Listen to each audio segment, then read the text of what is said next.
Aujourd'hui, nous allons parler de stratégie et de stratégie de com.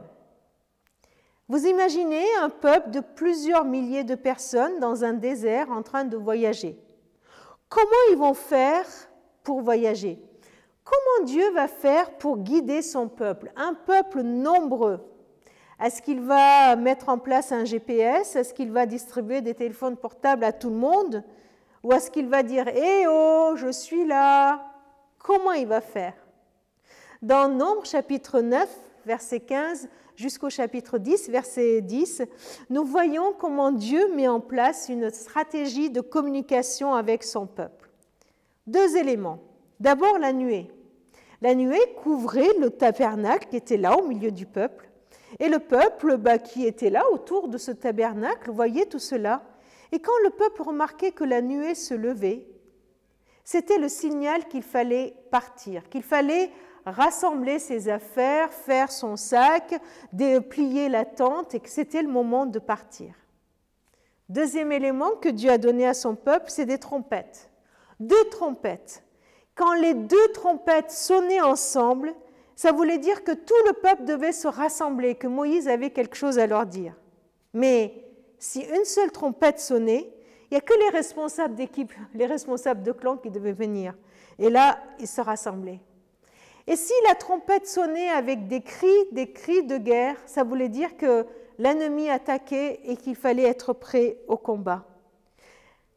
Dieu, il avait mis en place différents moyens pour se rendre audible de son peuple. Dieu met en place plusieurs moyens pour se rendre audible de toi, pour t'indiquer quel moment il faut te lever, pour t'indiquer ses directives d'une façon précise. Il nous donne sa parole, la Bible, où il y a des instructions bien précises. Il nous donne son esprit qui vient nous habiter. Comme cette nuée qui était sur le tabernacle, là la nuée vient et nous habite en nous. Son esprit vient nous habiter et nous indiquer.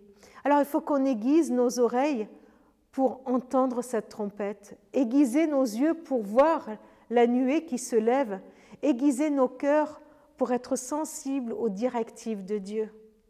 Il y a un autre point qui est très touchant dans ce texte, c'est que Dieu dit au peuple, vous savez, quand vous êtes au milieu du peuple, eh bien, et quand vous êtes au milieu de tout le monde, eh bien, vous pouvez aussi sonnez-vous la trompette et crier à Dieu.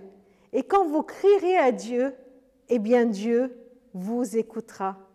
Un moyen que Dieu donne au peuple pour qu'il ait l'occasion aussi de crier à lui. Nous avons aussi ce moyen, il nous suffit de prier.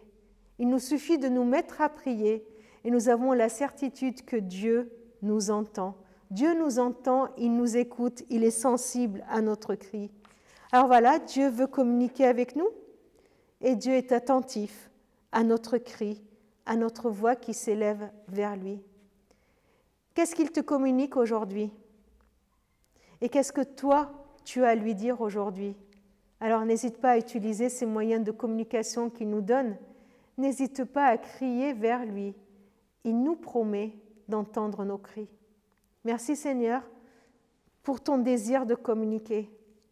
Merci Seigneur pour ton désir d'être audible par nous. Alors aide-moi, aiguise mon cœur à être à ton écoute.